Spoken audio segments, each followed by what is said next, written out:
మహానగరం వ్యాప్తంగా నెలకొన్న నీటి ఎద్దడిపై దృష్టి సారించాలని కేంద్ర మంత్రి కిషన్ రెడ్డి రాష్ట్ర సర్కారుకు సూచించారు. సనత్ నగర్ నియోజకవర్గ పరిధిలోని లోద అపార్ట్మెంట్ వాసులతో ఆయన సమావేశం నిర్వహించారు. అనంతరం ఆయన మీడియాతో మాట్లాడుతూ నగరంలో మంచినీటి సమస్య తీవ్రంగా ఉందని అన్నారు. నీటి సరఫరాలో బస్తీలు, కాలనీలలో సైతం మంచినీరు లేక ప్రజలు తీవ్ర ఇబ్బందులు ఎదుర్కొంటున్నారని అన్నారు. ప్రస్తుతం వేసవి ప్రారంభంలోనే ఈ పరిస్థితి ఉంటే ఏప్రిల్, మే, జూన్ వరకు పరిస్థితి మరింత ఆందోళనకరంగా మారే ప్రమాదం ఉందని అన్నారు. తక్షణమే ప్రభుత్వం చర్యలు తీసుకొని ఖ్యాతి గట్టించిన హైదరాబాద్ మహానగరంలో నీటి సమస్య లేకుండా చూడాలని అన్నారు.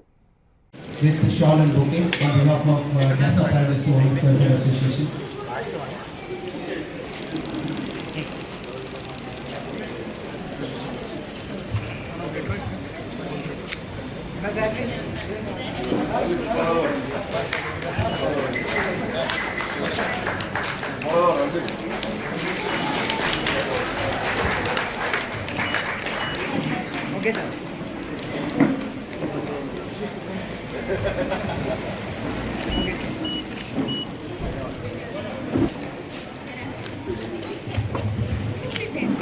సార్ కొంచెం సార్ శ్రీధర్ గారు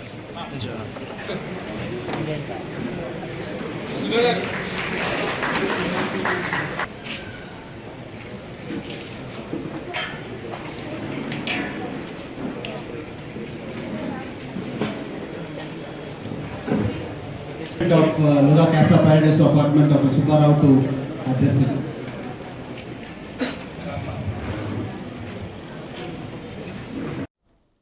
ఎయిర్పోర్ట్ లాగా రాబోతుంది మన రైల్వే స్టేషన్, అంటే బేగంపేట ఎయిర్పోర్ట్ కాదు, శంషాబాద్ ఎయిర్పోర్ట్ లాగా రాబోతుంది. అద్భుతంగా కడతా ఉన్నాం. ఇప్పటికి 20% పనులు పూర్తయింది. ఎందుకంటే ట్రైన్లు వస్తుండాలి, ప్యాసింజర్ వస్తూ పోతుండాలి, సమాంతరంగా కన్స్ట్రక్షన్ యాక్టివిటీ నడుపుతా ఉన్నాం. వచ్చే 2025 కల్లా అద్భుతమైనటువంటి ఎయిర్పోర్ట్ నిర్మాణం కాబోతుంది మన సికింద్రాబాద్. అదేవిధంగా నాంపల్లి రైల్వే స్టేషన్ కూడా ప్రధానమంత్రి గారితో వర్చువల్గా 350 కోట్లతోటి రీడెవలప్మెంట్ చేస్తా ఉన్నాం.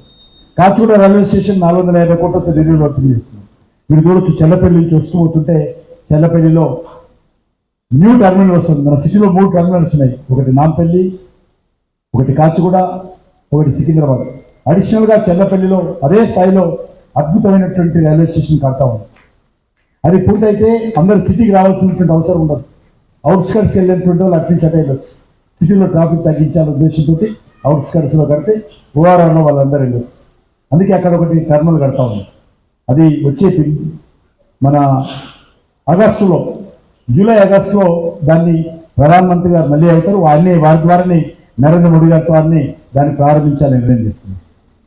కాబట్టి ఇంతే కాదు, అనేక విషయాలు మనకు వందే భారత్ ట్రైన్లు